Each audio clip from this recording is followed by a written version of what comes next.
हाय, China और India दो civilisational state आज एक दूसरे के कट्टर दुश्मन बन चुके हैं। हमेशा एक दूसरे को डाउनग्रेड करने में लगे पड़े हैं। अब इन जनरल दोनों देशों के खान पान, तौर तरीके, संस्कृति, भाषा, ड्रेस, गवर्नमेंट आदि को देखकर ऐसा लगता है अरे दोनों देश कितना अलग है एक दूसरे से। जाइगेंटिक साइज और बुद्धिज्म के अलावा दोनों देशों में है ही क्या कॉमन थिंग। चाइना एक अलग दुनिया और इंडिया एक अलग दुनिया, जबकि ऐसा नहीं है। दो कंप्लीट डिफरेंट सिविलाइजेशन होने के बावजूद भी चाइना और इंडिया के अंदर इतनी समानताएं हैं कि इन दोनों के अलावा दुनिया के किसी और दो देशों में आपको इतना सिमिलैरिटी देखने को नहीं मिलेगा। इतना सिमिलैरिटीज है कि चाइना को इंडिया के अलावा और इंडिया को चाइना के अलावा आप दुनिया के किसी और देश के साथ कंपेयर ही नहीं कर पाओगे।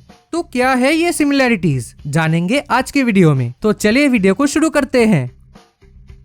चाइनीज और इंडस वैली सिविलाइजेशन दुनिया के two of most ancient civilizations है। इंडस वैली को छोड़ दे तो वैदिक सिविलाइजेशन भी वन ऑफ एंशिएंट सिविलाइजेशन है। ये दोनों ही सिविलाइजेशन रिवर सेंट्रिक है और इन दोनों सिविलाइजेशन से ही एक्चुअल इंडियन चाइनीज कल्चर का जन्म हुआ है। दोनों सिविलाइजेशंस का ही शुरुआत हुआ था नॉर्दर्न पार्ट से। समय के साथ साथ नॉर्दर्न पार्ट से ये सिविलाइजेशन ग्रेजुअली पूरे रीजन में स्प्रेड हुआ था। एंड आप देखोगे दुनिया में जितने भी एंशिएंट सिविलाइजेशंस एग्जिस्ट करता था, Mesopotamian, Babylonian, Egyptian, Greek, Phoenician, ये सारे सिविलाइजेशन समय के साथ साथ मिट गए हैं, सिवाय इन दोनों के। ये दोनों देश आज भी अपने हजारों साल पुरानी सिविलाइजेशनल लेगेसी को कैरी कर रहा है। सऊदी अरब, इजराइल और जापान के अलावा इस दुनिया में कोई भी देश अपना खुद का रिलीजन फॉलो नहीं करता। ये सारे देश एक ऐसे रिलीजन को फॉलो करता है जो बाहर से आया है, उस देश का है ही नहीं, सिवाय इन दोनों के।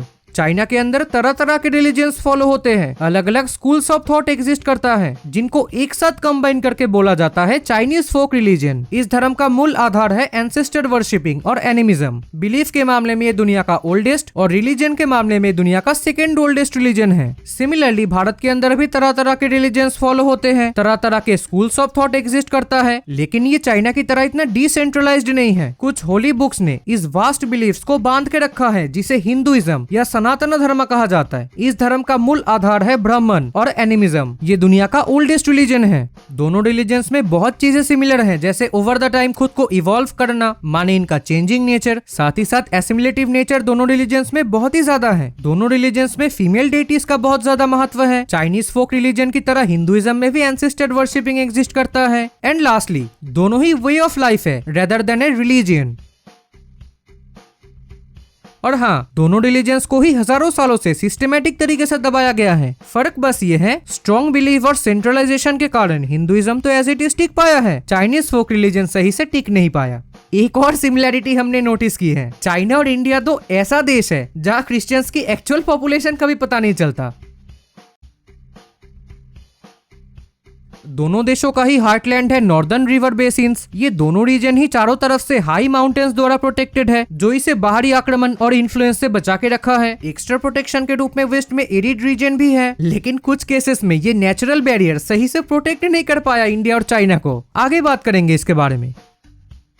चाइनीज कम्युनिस्ट पार्टी के पॉलिसीज के वजह से हमें चाइना के अंदर प्लूरलिटी, डाइवर्सिटी ये सब दिखाई नहीं देता, जबकि चाइना के अंदर भी इंडिया की तरह अलग अलग एथनोलिंग्विस्टिक ग्रुप्स रहते हैं। अरे आपको क्या लगता है चाइनीज एक सिंगल लैंग्वेज है? आप जिसे जानते हो वो है पुतोंगहुआ। बेजिंग डायलेक्ट ऑफ मंदारिन है वो। सिनेटिक लैंग्वेजेस के और भी कई सारे मेंबर्स है जो बड़ी संख्या में बोली जाती है। भारत की बात अलग से मैं क्या बताऊं।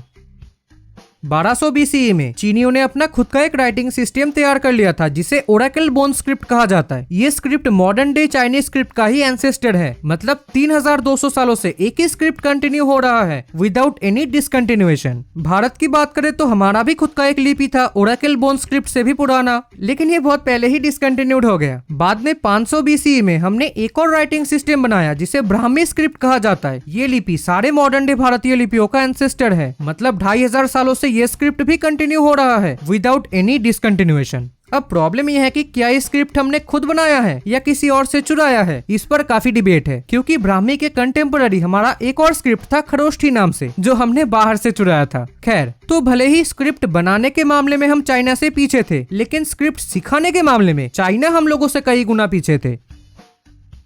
एक समय तक आधे से ज्यादा दुनिया को लिखना ही नहीं आता था। चाइना ने तो केवल कोरिया, जापान और वियतनाम को लिखना सिखाई। भारत ने पूरे साउथ ईस्ट एशिया, श्रीलंका और तिब्बत को लिखना सिखाई। इवन आपको एक मजेदार बात बताऊं, जो अहोम्स चाइना के यूनान राज्य से असम में आया था, उन लोगों का स्क्रिप्ट भी इंडिक स्क्रिप्ट है।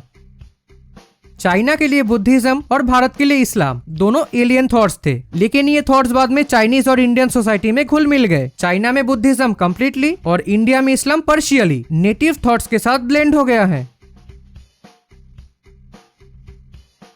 इतिहास के पन्नों में झांकने से आपको पता चलेगा कि इंडिया और चाइना कल्चरल एक्सपोर्टर था, ना कि इंपोर्टर। इन दोनों देशों ने बहुत से देशों को अपने सिविलाइजेशन का स्वाद चखाया है। हालांकि इंडिया के स्टूडेंट्स में से कुछ लोग कन्वर्ट हो गए हैं, फिर भी तिब्बत, श्रीलंका और म्यांमार आज भी इंडियन लेगेसी को आगे बढ़ा रहा है। Whereas Japan, Korea, Vietnam Chinese legacy को आगे बढ़ा रहा है। एंड बात करें थाईलैंड, लाओस और कंबोडिया की, तो यहाँ दोनों सिविलाइजेशन मिक्स होके एक डिस्टिंक्ट एथनोलिंग्विस्टिक कल्चरल रीजन का गठन किया है, जिसे इंडो चाइना रीजन कहा जाता है। आज दुनिया में इंडियन और चाइनीज फिलोसॉफी काफी मशहूर है। इंडिया का बुद्ध, चाणक्य, बासवन्ना एटसेट्रा और चाइना का कन्फ्यूशियस, लाओ त्जू, sun tzu एटसेट्रा। ये लोग अपने अपने थॉट से ना सिर्फ भारत और चाइना को बल्कि पूरी दुनिया को इन्फ्लुएंस किया है। चाइनीज और इंडियन सोसाइटी में ये एक मेन चीज कॉमन है, रिजिड कास्ट सिस्टम। फर्क बस ये है कि Chinese even Japanese caste system was based on various occupation levels, whereas Indian caste system was also based on occupation levels, but इसने अपना रुख रिलीजन की तरफ कर लिया है। Paper, compass, printing, gun powder, यह है दुनिया बदल देने वाली 4 चाइनीज ग्रेट इन्वेंशंस। और सुनो, seismometer, पोर्सेलिन, umbrella, mechanical clock, grid और ट्रायंगुलेशन मेथड में ये लोग इतना एक्सपर्ट था कि इनका हजारों साल पुराना मैप भी बहुत हद तक एक्यूरेट होता था। इंडिया की बात करें तो shampoo, plastic surgery, scale, button, dice, mathematics में तो कोई हमारा मुकाबला कर ही नहीं सकता। चाइना और इंडिया में कॉमनैलिटी इसी चीज में है कि ये लोग मैथ्स में काफी एक्सपर्ट है। दो बहुत ही रिच लैंग्वेजेस पास्ट में इंडिया और चाइना का सोल ऑफिशियल लैंग्वेज रहा था, संस्कृत और क्लासिकल चाइनीज। संस्कृत की बात करें तो world's earliest literary work and earliest grammar Sanskrit में है। वही world's oldest living writing system old Chinese में है। इवन अगर 20th सेंचुरी में republic of China and Chinese communist party द्वारा इसे डिसकंटिन्यूड ना किया गया होता ना, तो आज ये लैंग्वेज ग्रीक और हिब्रू को पछाड़ के वर्ल्ड्स ओल्डेस्ट लिविंग लैंग्वेज का भी खिताब हासिल कर लेता। वैदिक लैंग्वेज का लेटर मॉडिफाइड रिटन फॉर्म है क्लासिकल संस्कृत, वही ओल्ड चाइनीज का लेटर मॉडिफाइड रिटन फॉर्म है क्लासिकल चाइनीज। मतलब ये दोनों खाली रिटन लैंग्वेजेस था, स्पोकन लैंग्वेज उस समय कुछ और था। संस्कृत और क्लासिकल चाइनीज का ये status respectively 12th century AD और 20th सेंचुरी एडी तक कंटिन्यू रहा था, मतलब ऑलमोस्ट एक समान पैटर्न। और हाँ, ये दोनों ने बहुत सारी भाषाओं को इन्फ्लुएंस किया है, जिसे सिनिसाइजेशन और संस्कृताइजेशन कहा जाता है।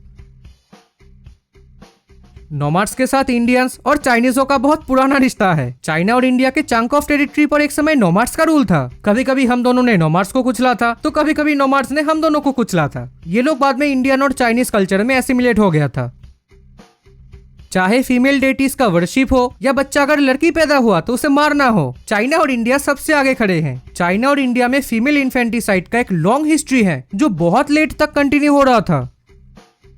दोनों देशों का मेरीटाइम हिस्ट्री बहुत ही ग्लोरियस था। एक ने तो साउथ ईस्ट एशिया में घूम घूम के अपनी इन्फ्लुएंस को फैलाई, वही दूसरे ने इतना महारत हासिल कर लिया था जिसका कोई हद नहीं है। यह है मिंग डायनेस्टी का ट्रेजर फ्लीट और यह है कैरावेल। फर्क आप देख सकते हो, लेकिन पता नहीं इन दोनों को क्या हो गया बाद में। एक ने तो नेवी को ही स्क्रैप कर दिया और दूसरे ने अपने लोगों पर सी बैन लगा दिया, जिससे क्या हुआ, यूरोपियंस पूरा खा गया इन दोनों देशों को। वन स्ट्रेंथ सिमिलैरिटीज, चाइना के केस में भी हमें इंडिया की तरह एक रिलीजियस एंगल दिखाई देता है।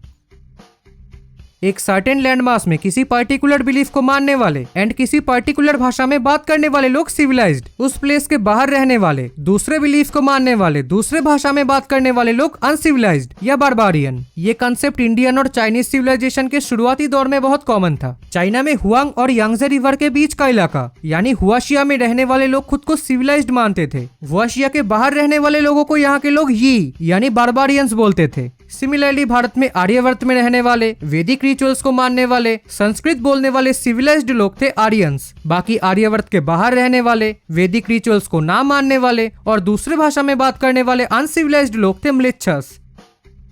Both countries have an unique style of architecture, जिसका एडॉप्शन इंडोस्फीयर और सिनोस्फीयर में भी हुआ है। अब भले ही हमारी मंदिरों के सामने चाइना का ये खपरेल वाला घर फीका लगे, लेकिन अर्बन प्लानिंग में ये लोग हेडमास्टर थे।